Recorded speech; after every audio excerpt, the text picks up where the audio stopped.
الحمد لله وحده والصلاة والسلام على من لا نبي بعده أما بعد فأعوذ بالله من الشيطان الرجيم بسم الله الرحمن الرحيم قال الله تعالى في القرآن المجيد الله أعلم حيث يجعل رسالته وقال النبي صلى الله عليه وسلم من أطاعني فقد أطاع الله ومن يعصني فقد عصى الله صدق اللہ العظیم وصدق رسولہ النبی الکریم۔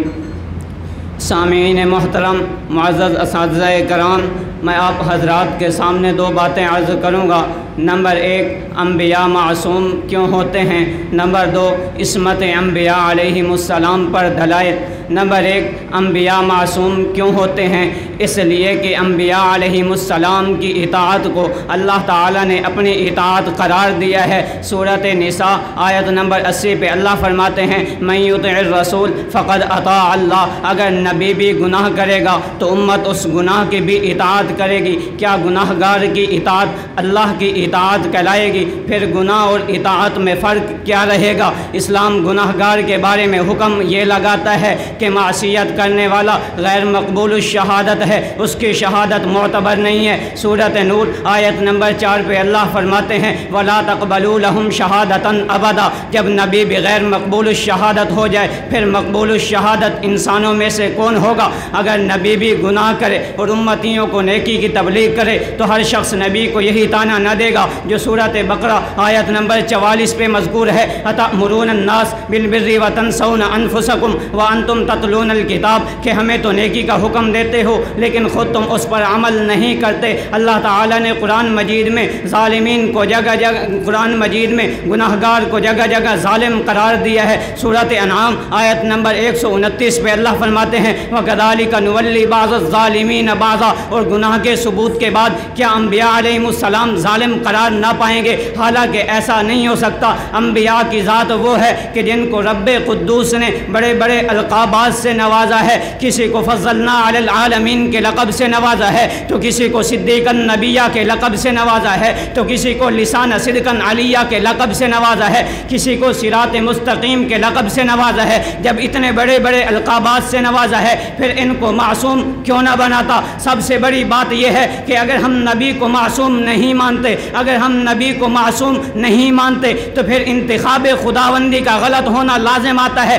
اس لیے کہ اللہ تعالیٰ سورۃ انعام آیت نمبر 124 پہ فرماتے ہیں اللہ اعلم حیث یجعل رسالتہ کہ اللہ جانتے ہیں رسول کس کو بنانا ہے، مقتدا کس کو بنانا ہے، راہبر کس کو بنانا ہے، رہنما کس کو بنانا ہے۔ تو انتخاب خداوندی کبھی غلط نہیں ہو سکتا۔ لہٰذا یہ عقیدہ رکھنا ضروری ہے کہ انبیاء علیہم السلام معصوم ہیں، قبل از نبوت بھی معصوم ہیں، بعد از نبوت بھی معصوم ہیں، صغائر سے بھی معصوم ہیں، کبائر سے بھی معصوم ہیں۔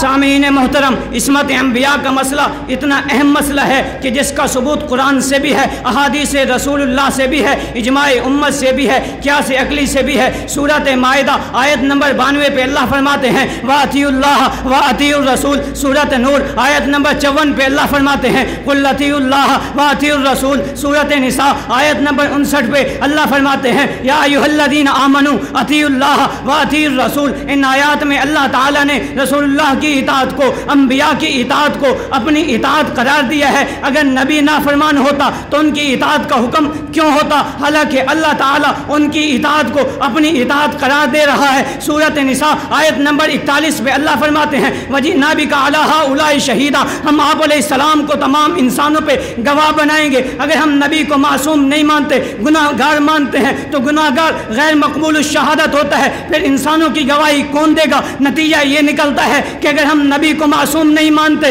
تو قرآن کی بھی تردید کرنا لازم آتا ہے۔ سامعین محترم، عصمت انبیاء کا مسئلہ احادیث سے بھی ثابت ہے۔ سنن ابی داؤد جلد نمبر 2 صفحہ نمبر 514 پہ آپ علیہ السلام کا فرمان مذکور۔ حضرت عبداللہ ابن عمر راوی ہیں، فرماتے ہیں کہ میں آپ علیہ السلام کی ہر بات کو لکھا کرتا تھا۔ قریش نے مجھے روکا، کہا کہ وہ بھی تو انسان ہیں، خوشی اور غمی میں کلام کرتے ہیں، اس لیے نہ لکھا کرو۔ میں نے لکھنا چھوڑ دیا۔ آگے فرماتے ہیں فذكرت ذلك للنبي صلی اللہ علیہ وسلم فهم بأصبعه إلى فيه فقال اكتب فوالذي نفسي بيده ما يخرج منه إلا حق میں نے آپ علیہ السلام کے سامنے اس کا تذکرہ کیا تو آپ علیہ السلام نے فرمایا کہ لکھا کرو قسم ہے اس ذات کی جس کے قبضے میں میری جان ہے کہ اس منہ سے سوائے حق کے کچھ نہیں نکلتا، سب سے زیادہ گناہ زبان سے صادر ہوتے ہیں، جس کی زبان بھی قبضہ خداوندی میں ہو تو اس سے گناہ کا صدور کیسے ہو سکتا ہے؟ انبیاء کا عصمت انبیاء کا ثبوت اجماع امت سے بھی ہے۔ شرف فقہ الاکبر میں امام ابو حنیفہ نعمان بن ثابت صفحہ نمبر 2 پہ فرماتے ہیں